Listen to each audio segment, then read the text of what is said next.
Rationales and Functions of Disliked Music, an in-depth interview study by Taryn Ida Ackerman. Background and objectives. With a few exceptions, musical taste has been researched via likes or preferences of certain types of music. The present study focuses on disliked music and takes a broad approach to cover explanatory strategies related to personal dislikes. Methods. In-depth interviews were conducted with 21 participants in 5 age groups. Interviewees were asked to prepare a list of their disliked music, and for each item they were asked about the reasons for the dislike. To ensure that the complexity and range of the participants' dislikes and rationales were captured in the analysis, a structuring content analysis as a mostly theory-driven approach was combined with inductive category creation out of the interview data. Results. The most often mentioned type of dislike was musical style, followed by artist and genre. 5 main reference points were identified for describing musical dislikes: the music itself, lyrics, performance, artist, and the people who listen to it. The identified rationales for disliked music were assigned to 3 larger categories: object-related reasons, such as music compositional aspects, aesthetic dichotomies, or lyrics; subject-related reasons, such as emotional or bodily effects or discrepancies with the self-image; social reasons, which refer to one's social environment and the taste judgments common to it in group, or to other groups of which the participants do not feel part of, out-group. Apart from the rationales for disliked music, the participants described specific reactions when they are confronted with their disliked music, such as emotional, physical, and social reactions. Conclusions. While musical dislikes have already been shown to fulfill important social functions, the current study extends the rationales to music-related and self-related reasons. Musical dislikes fulfill similar functions to like music, such as preservation of a good mood, identity expression and construction, strengthening of group cohesion, as well as social distinction. Introduction. With a few exceptions, musical taste has been researched via likes or preferences of certain types of music, painting an incomplete picture that cannot represent the evaluative diversity and complexity with which people approach, think, and talk about their attitudes toward music. Understanding musical taste as an attitude, i.e., a general predisposition that is determined by a set of beliefs, opinions, positions, experiences toward objects, and leads to certain behavioral tendencies. An in-depth approach with qualitative measures seems promising in order to survey the attitudes toward music that play a role in the everyday lives of listeners. The goal of the present study is to investigate how people explain their negative musical judgments and thereby extend musical taste and preference research by including negative attitudes into the concept of musical taste.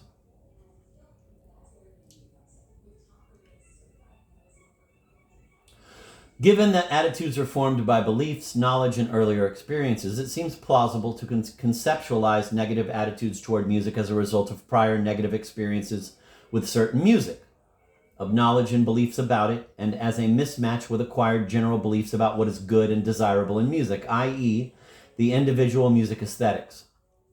That dislikes must be acknowledged as a relevant part of musical taste can be learned from Bourdieu's theory of social distinction. Here, class-specific sets of liked and disliked music and other cultural goods are used as a resource for symbolic exclusion. Further, the theory of omnivorousness today claims that higher social strata distinguish themselves from lower social strata by demonstrating broad cultural taste, i.e., by liking more and disliking less types of music. While existing studies revealed which musical styles are often disliked and how they correlate with socio-demographic variables and, to a lesser degree, personality traits, individual rationales for disliking a certain type of music have not yet been studied comprehensively, very much in contrast to musical likes. Broadly, studies on music preference are based on two research approaches. On the one hand, researchers have been interested in which explanations are used by listeners to explain what they like, an approach that has been mainly pursued in qualitative studies. On the other hand, the focus has been on the study of the functions music serves for an individual, where preferred music is evaluated by its suitability to certain purposes and on the use of music in everyday life.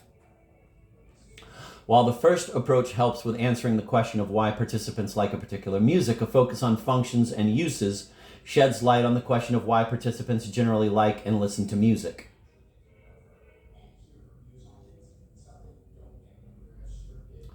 Hence, the question arises as to which explanations are used for disliked music and whether functions other than social distinction exist.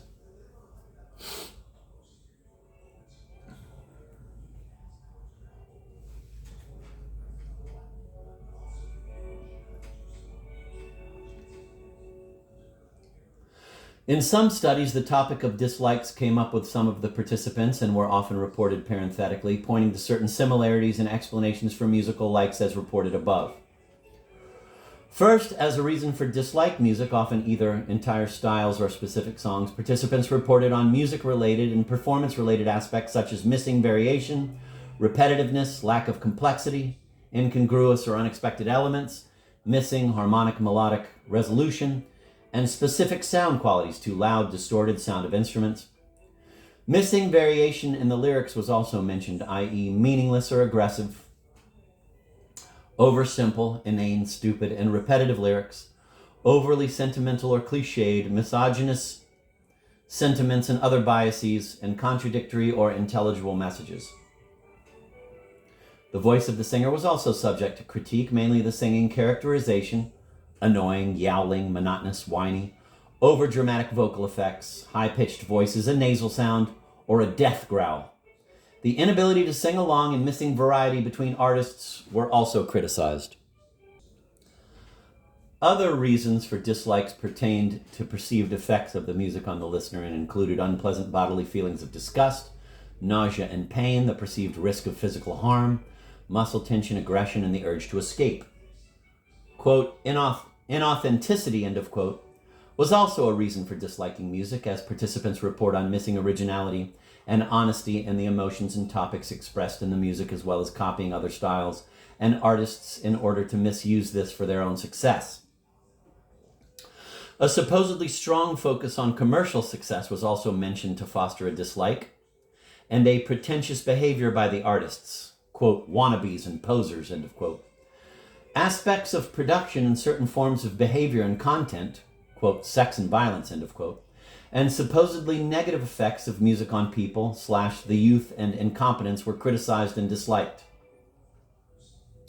Further, painful and negative memories or experiences can lead to avoidance of certain music, and finally, the situation and context have an influence on the participants' ability to bear their disliked music and determine how to react to it. Based on these various and often single findings, a large range of reasons can be expected to account for the dislike of all sorts of music, such as people's music aesthetics, earlier experiences with certain types of music, and general attitudes, views, and beliefs.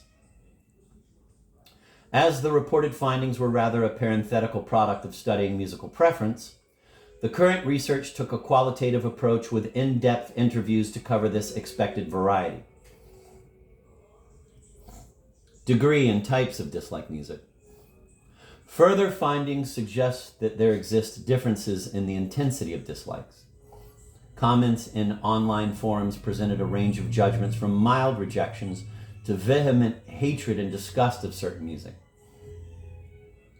And people were reported strongly reacting to their musical dislikes and not simply giving neutral or ambivalent responses. Another study found two, quote, listener types, end of quote, one with a strong negative attitude and one with a rather neutral attitude toward the, quote, aversive, end of quote, music, showing that the first group experienced much stronger physically unpleasant feelings, a threat to their own musical identity and a violation of social and moral rules in response to aversive music than the other group. Likewise, musical likes can range from a mere, quote, like it, end of quote, to absolute love. One can expect that musical dislikes range from a mere, quote, don't like it, end of quote, to hate. Therefore, the current study will investigate the reasons behind different degrees of disliked music.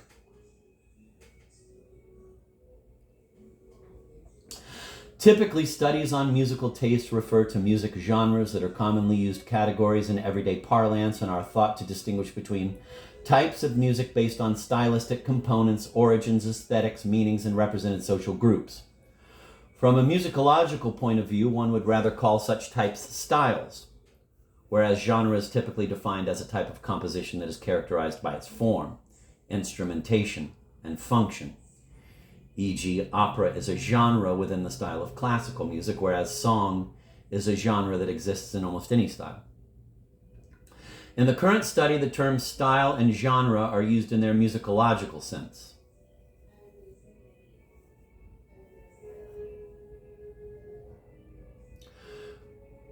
Where participants reported a variety of musical dislikes from general musical styles and genres to specific artists, albums, and individual songs.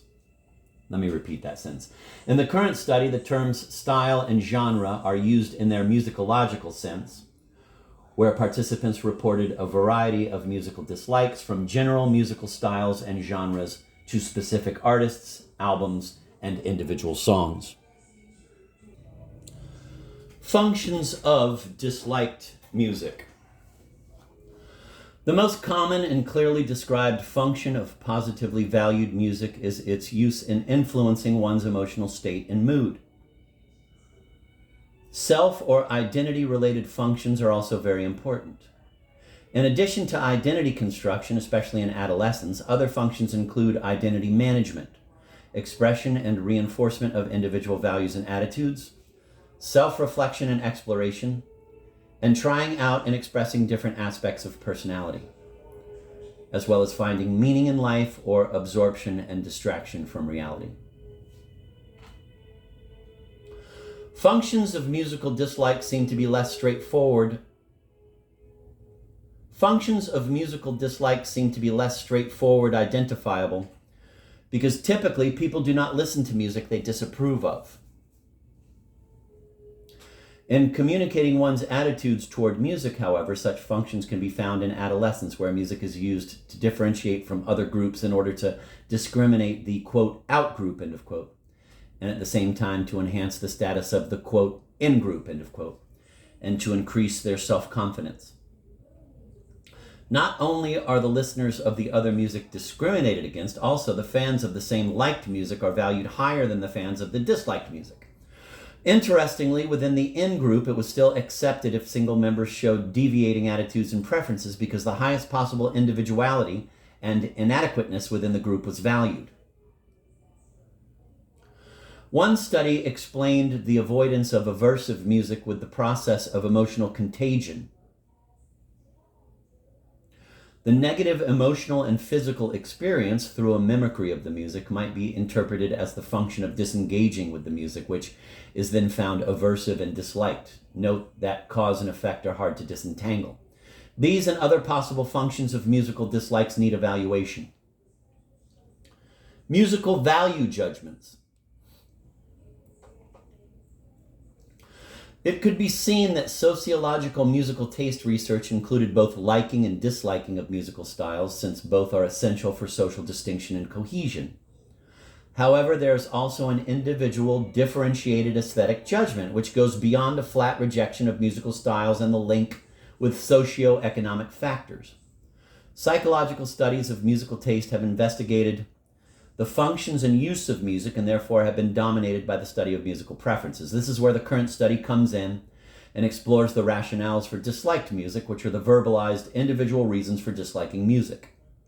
These rationales are based on an individual aesthetics, which can refer to different types of music and can include various reasons for disliking music.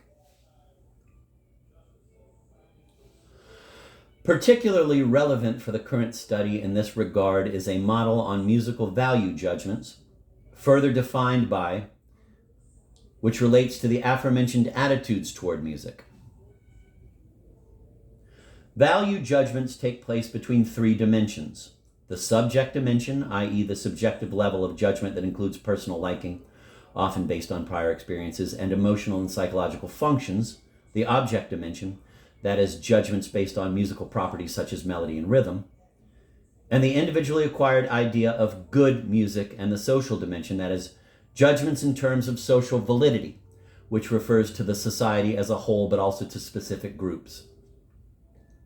This model is of particular interest as it focuses on value judgments in which positive and negative judgments find their place, and as it does not already integrate the different reference points of rationales into the category system itself, such as particular musical styles or pieces. Therefore, it provides a frame for the present study on the psychological mechanisms of disliked music in which the participants' explanations of their judgments were the focus. The present study. The present study focuses on disliked music and takes a broad approach to cover explanatory strategies related to personal dislikes. The study used in-depth interviews and followed research questions on A, which types of music are disliked, B, the explanatory strategies, i.e., how do the participants explain their musical dislikes, C, the impact of the participants' musical dislikes, i.e., how do they react when confronted with this music or when they meet someone who likes this music, D, the extent to which the participants see a relationship between their musical dislikes and their self-image, E, the strength of dislike, i.e., are there differences between the individual dislikes? Are some dislikes stronger than others? F, what functions do musical dislikes fulfill?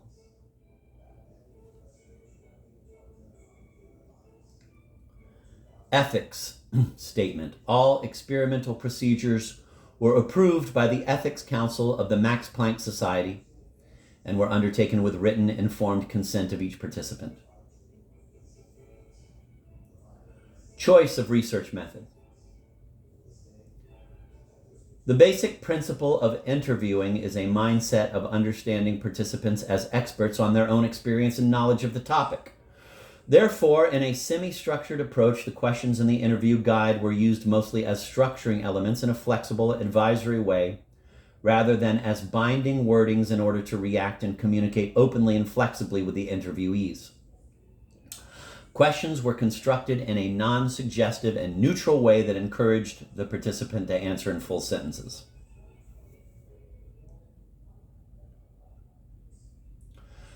Musical preferences change throughout one's life, and musical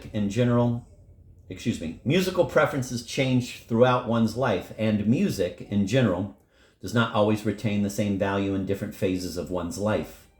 Therefore, care was taken to ensure that not only young adults and students were interviewed, but that a broad age spectrum was covered, using a stratified sampling approach with 5 different age groups.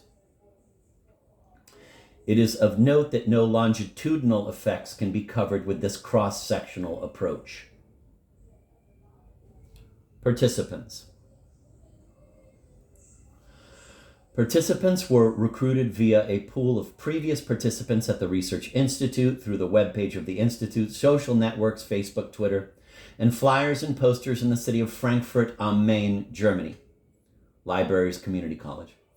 Age groups consisted of 4 participants each with equal gender distribution and were grouped in blocks of 10 years of age starting at 18. The last group consisted of interviewees aged 58 and older. 1 test run was conducted, and because no changes had to be applied to the interview process, it was included in the main sample, adding to the number of participants. Total N equals 21, 11 female, mean age equals 41.42, SD equals 14.26, range 18 to 64 years. Therefore, the second age group consisted of 5 participants. Among the participants were 8 students, 5 self-employed, 5 employees, a housewife, a doctoral student, and a pensioner. 9 of the participants had as highest educational attainment a high school diploma, 12 a university degree. 7 participants were professionally involved in music, 13 played an instrument. Procedure. After filling out the forms for data protection and giving consent about the recording of the interview, demographic data were collected: gender, age, education, profession, and musical activities, and participants were informed about the aim of the study and the procedure of the interview. The interviews took place in a room with a living room atmosphere. All interviews were conducted in German by the first author, and all interviewees were native speakers. Interviewees were asked beforehand to prepare a list of their disliked music.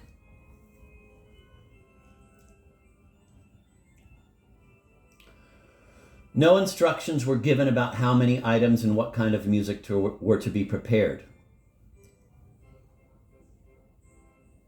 For each item on the list, systematic questions were asked about the reasons for disliking this music, what the participant associates with this music, how they react when they come into contact with it, and what they think about the people who like it.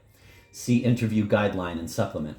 After all items had been reviewed, participants were asked to rate the strength of dislike of all their disliked music on an 11-point scale from neutral to most severe dislike. Afterwards, on a more general level, it was asked how the dislikes had developed and whether any changes had occurred, whether friends and social contacts shared the dislikes, and to what extent the judgments of others influenced one's judgment of music. In a final phase, the interviewees were given the opportunity, still with ongoing audio recording, to make concluding comments and further remarks on the questions asked and topics discussed. Interviews took about 50 to 100 minutes, and monetary compensation was 15 something or other. Qualitative content analysis. Qualitative content analysis is a method for analyzing qualitative data, mainly texts, in order to enable a structured description of the data. This is done by creating categories in a differentiated system and connecting them with passages in the text via codes. In doing so, the categories are firmly grounded in the data and therefore embedded in their context of communication. To ensure that the complexity and range of the participants' dislikes and rationales were captured in the analysis, two sub-methods of qualitative content analysis were combined. In essence, a structuring content analysis was used as a mostly theory-driven approach for the main categories and combined with inductive category creation out of the interviewed data. Transcription and coding. Transcription of the interviews was done manually, and the coding was done with the software Atlas.ti version 4.5. Transcription guidelines included accurate coding without any dialect, punctuation adjustment to written German, anonymization of all personal data, notation of breaks with duration, and notation of sounds like laughing or shouting in parentheses. Before coding, all transcripts of the interviews were read through at least twice to make sure the content was well known to the coder. Based on the theory-driven research questions and the resulting level of abstraction, categories were gradually developed inductively from the material. These categories were described using anchor examples and definitions and subsumed either under existing categories or included in the code system as a new category. The categories were revised at fixed intervals and summarized as needed. All decisions regarding the merging of categories, but also all considerations, questions, difficulties, and ambiguities regarding specific codes were documented in the form of memos. Data is provided as supporting information. It includes the codes and their translations from the interview study per participant and per category. Full quotes are published in the German dissertation by the first author.